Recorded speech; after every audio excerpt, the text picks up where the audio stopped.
Alors, je sais pas si vous le sentez, mais il y a comme une odeur de... Non, pas de merde. Une odeur de fin de règne, tu vois. Une odeur de guillotine, peut-être. Ça se ressent tellement...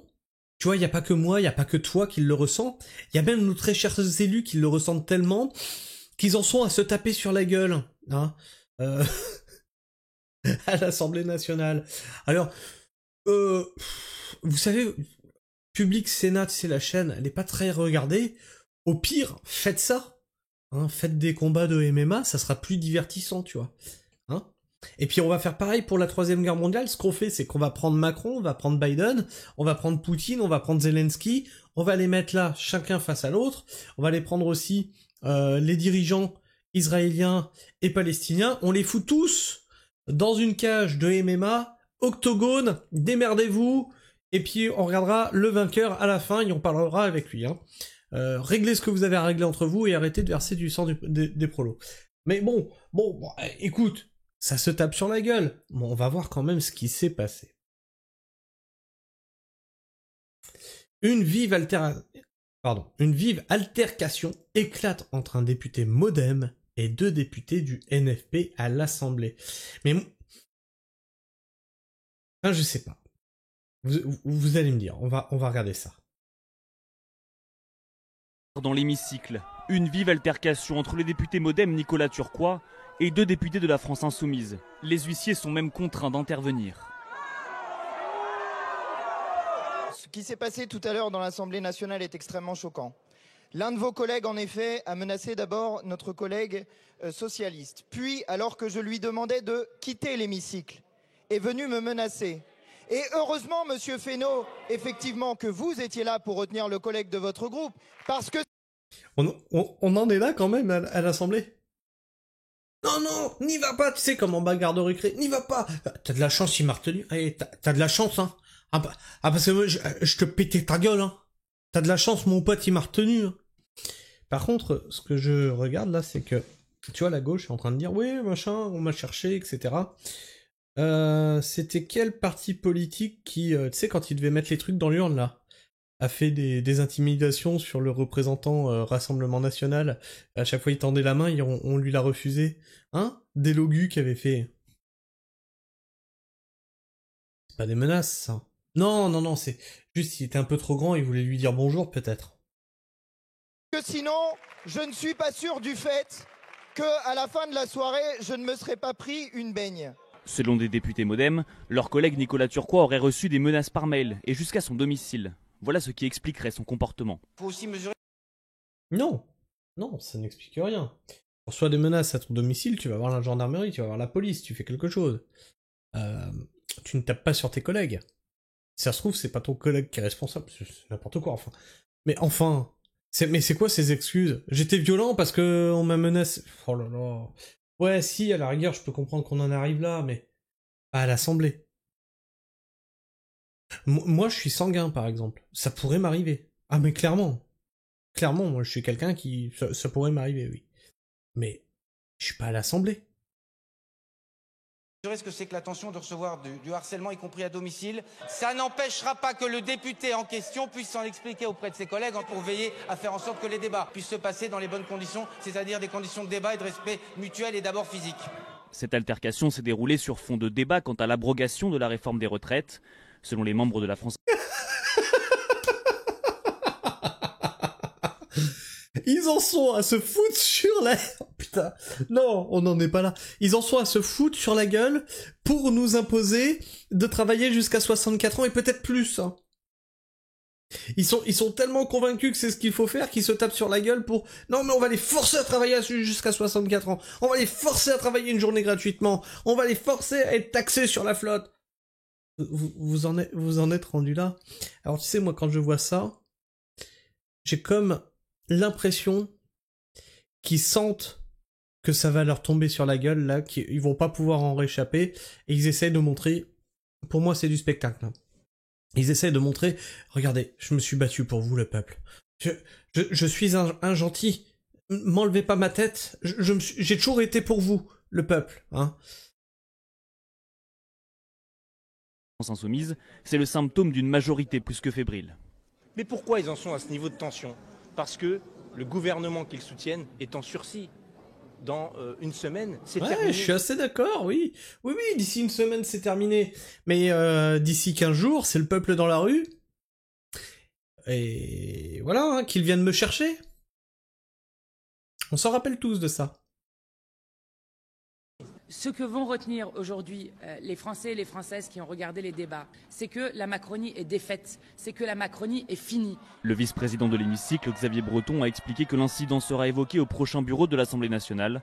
Nicolas Turquois risque une exclusion temporaire. En juillet dernier, le député MoDem s'était déjà écharpé vivement avec 2 députés du Rassemblement national.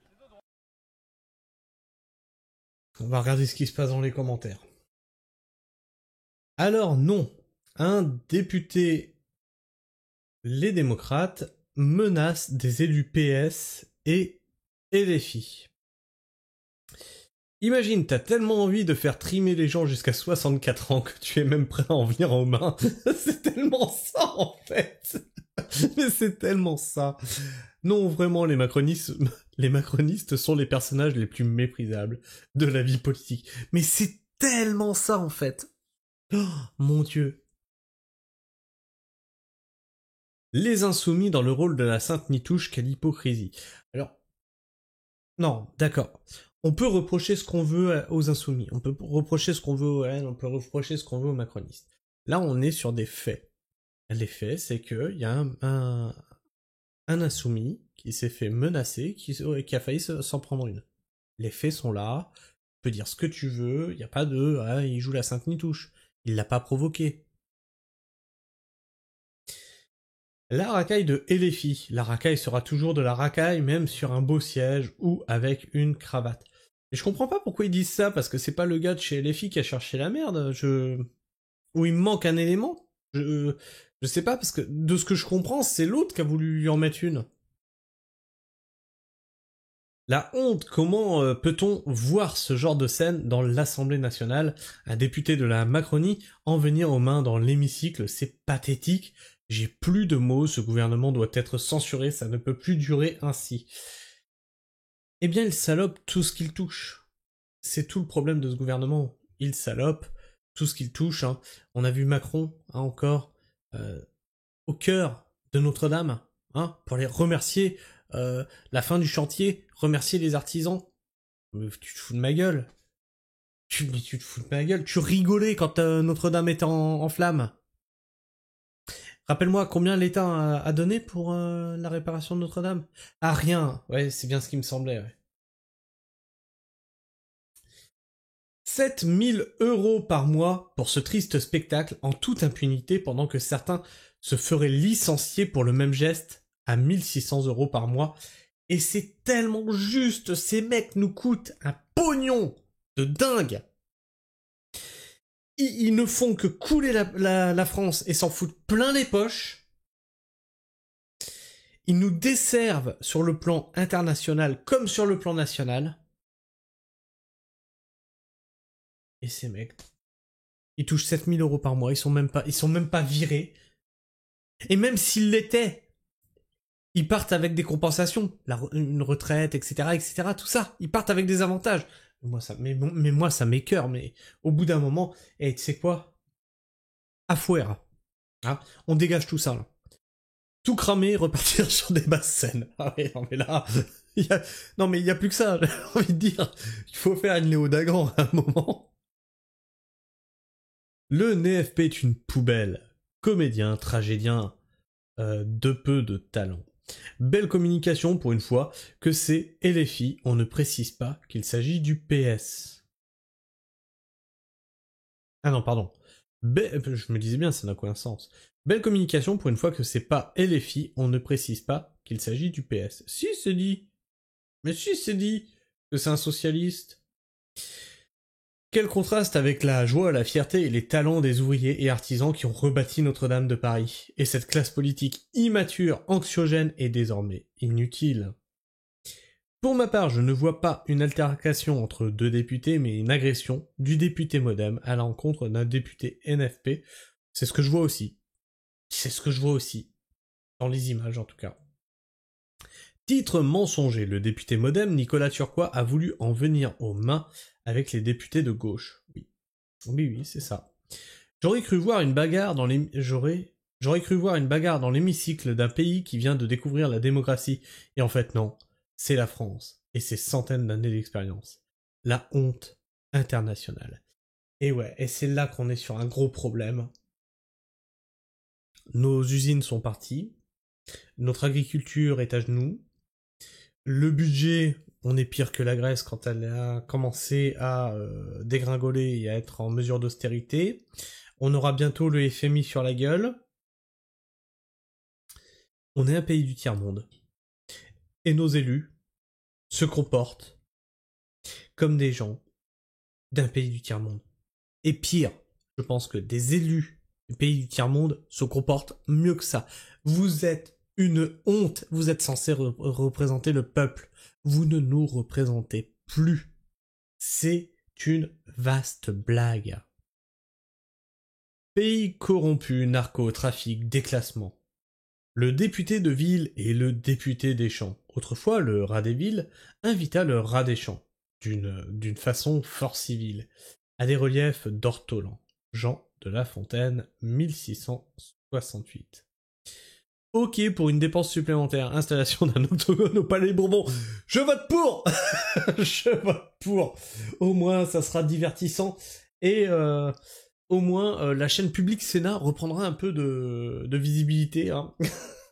Vous voulez défendre un amendement? Octogone. Je suis sûr qu'il y en a qui vont beaucoup moins la ramener d'un seul coup.